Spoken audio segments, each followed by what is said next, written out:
So hi guys and welcome back to my YouTube channel, and today we are going to discuss a really interesting topic, and that is that how medical program in US works. So here in India and in many other countries we have MBBS and it is keep on changing.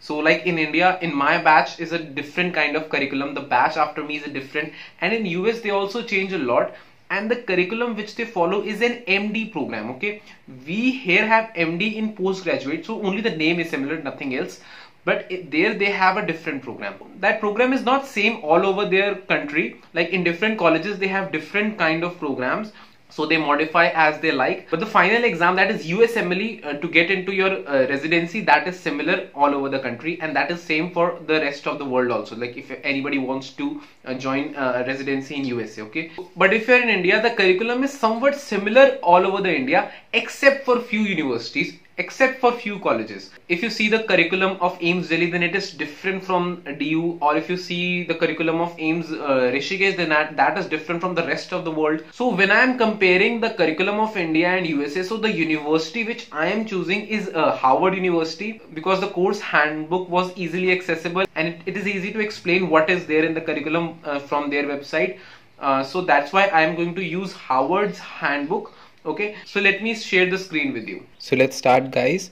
Now this is the Harvard Education Student Handbook. So I will be using Harvard Medical School as the base to explain how the medical system, medical education works in US, and we will be comparing it with Indian system. Okay, so I am there on the handbook page. Okay, so there are many sections in the handbook and we will only see the sections which we really require.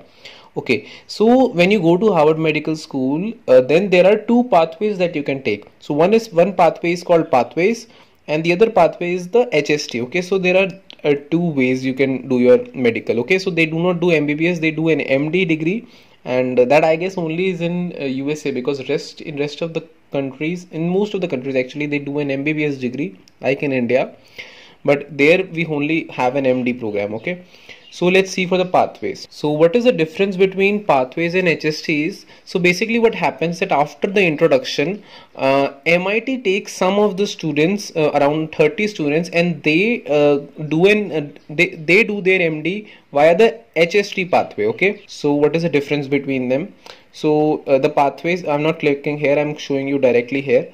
So this is the pathway curriculum map. So what happens is that first you have your introduction, and then there is some foundation and clinical, basic clinical stuff. Okay, now this is small in this curriculum, like this will end by September, but in the HST program it's a bit longer. Okay, so basically what happened is that there are, one is pre-clerkship phase, then there is a clerkship, and then there is a post-clerkship. Okay, so let's see the course information. So we have a pre-clerkship, then we have the PCE, that is principal clinical experience, and we have post clerkship or post clinical experience. Okay, so when we talk about HST, it is divided into 2 years. It's a bit longer course, and in the pathways it is smaller, so your clerkship will start earlier. Okay, so now then how both the courses ends at the same time? So that is a question. You will get the answer to this question by the end of this video. Okay, so let's straight go to 1.03, that is a course requirement and degrees, because this is the main thing you are here for. So if you go via pathways curriculum, so I'll show you pathways curriculum via this map. So first you do your foundation. So let's see what are there. So in foundations you have biochemistry, cell biology, genetics, development, a lot more, and then you have IDD. Then there are some homeostasis courses, so homeostasis 1, homeostasis 2, and there are MBB. Okay, and then there is some transitions. Okay, so these are the courses. You have to do all these courses, all of them. Okay, now in the HST curriculum, because in the HST you do it with MIT students, so they are mostly the MIT PhD grads. They are actually studying for medical technology, and that therefore you study these subjects with them. Okay, so it's good for you. So this will be a little more advanced and more technology based, and whereas the pathways will be more of a clinical based. Okay, so then you will do your principal clinical experiences. Okay, so let's see the pre-clerkship. So let's see the pre-clerkship course requirements in the HST. So you can see that the HST, it's a lot more, like there are 2 years and a lot, and there is a research also, and in the end you have an introduction to clinical medicine. Okay, whereas in the pathways curriculum, every day there is a clinical day. Okay, so basically Monday, Tuesday, and Thursday, Friday there are the subjects and the classes, and on the Wednesday that is a clinical day. Okay, so when you are done with your pre-clerkship phase, then you go to your core clerkships. Okay, so this is basically like the internship in India. Okay, so there will be medicine, surgery, OBGYN, okay, and then pediatrics, neurology. So there are different weeks assigned to different stuff, and there will be different training in every clerkship. Okay, so that will be of 1 year, similar to our internship. Okay, and after that what you have is advanced clinical sciences, that is your post clerkship. Okay, so there are just basic requirements. Now in the post clerkship pathway, there is medicine or advanced pediatrics. You have to do a clinical electives. Okay, or 12 weeks clinical electives. Now if you are from a foreign country, then also you have to do a clinical electives if you want to go to USA. Okay, and then there is scholarly projects. Now this is only for pathways, because this is what consists of research. Okay, now when you go to your when you go to HST, then when you go to HST, then there is a research courses, and you will be doing research in this. But when you are from the pathways, then you have to do this after your clerkship. Then there are some essentials of the professions and advanced integrated science courses, which also only for pathways. Okay, and then there is clinical capstone. So different courses are there. So you can see these are the AISC, that is the advanced integrated. This is only for pathways, not for HST. So you can see the courses, they are good courses, bit advanced. Then you have clinical capstone, they are my favorites. Okay, so you can see the course numbers, and you can study. Okay, so you can see the course numbers there. So there are different courses. So you can do it in respiratory and surgical, or cardiology, emergency medicine. So there are a lot. So there are a lot of emergency medicine actually. Then hospitalized medicine, and a lot. Okay. So anything left? So this was curriculum there. So let's see some more stuff, anything more interesting. So yeah, you need a BLS certification requirement. Okay, this is also required, so you have to do that also. And then step 1 and step 2. Yeah, that's important. So what step 1 and step 2? When you have to give step 1 and step 2, if you are from USA. Okay, if you are from India, then you do it after your second year. Okay, you can do it. But if you are from USA, then you give your step 1 after your core clerkships. Okay, and after your advanced courses, you do your USMLE step 2 CK. Okay, and then step 2 CS after that. Okay, and anything else left?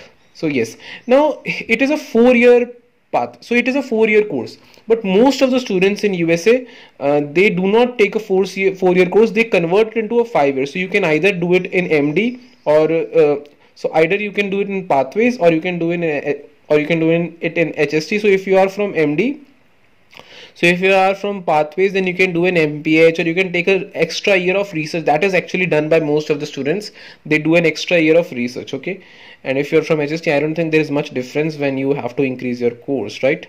There is not much difference. It's quite similar. So now let's come to the most important thing, which actually most of the people wanted to see, and that is what is the fees of these courses. Okay, so let's go to the fees. So we will only straight go to the tuition fees. Okay, so let's see. So okay, we have to go to FMS.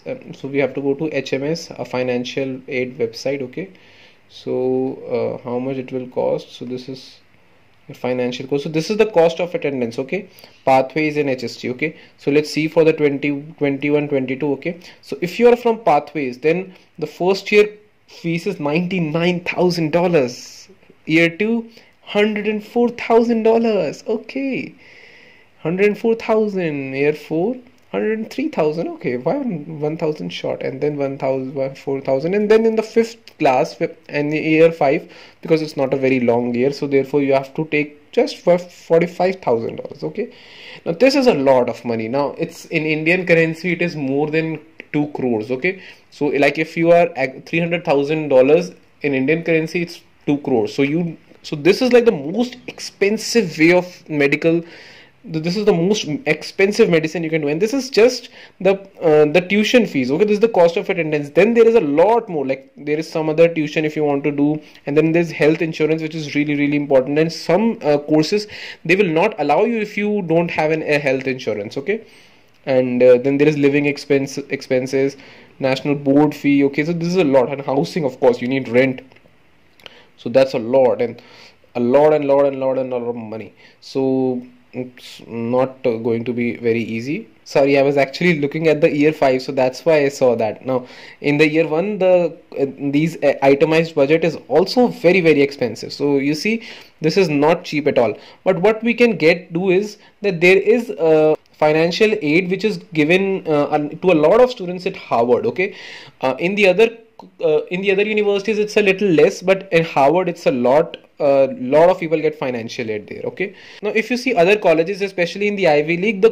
curriculum is quite similar. It's not much different, but yeah, it's somewhat different. Like I saw Stanford, and in Stanford you can actually extend the MD in itself to 5 years. Okay, so for the preclinical you can actually increase, because this preclinical pathways, these subjects, like in MBBS, in India, in MBBS, this much is covered in more than 2 years, in actually 2.5 years, which they are covering in a single year. And actually in that 2 years also we study much less than this. So this is a very, very advanced course. This is very, very intensive, much more intensive than Indian students.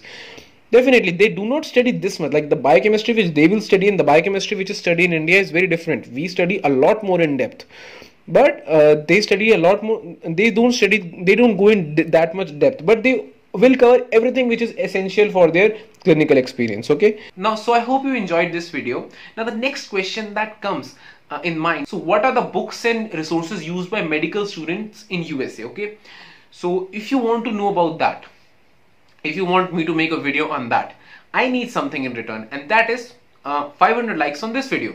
So if I get 500 likes on this video, then definitely I'll make another video which is about the books and the resources which US students use. Okay, so till then, take care, stay safe, and God bless you.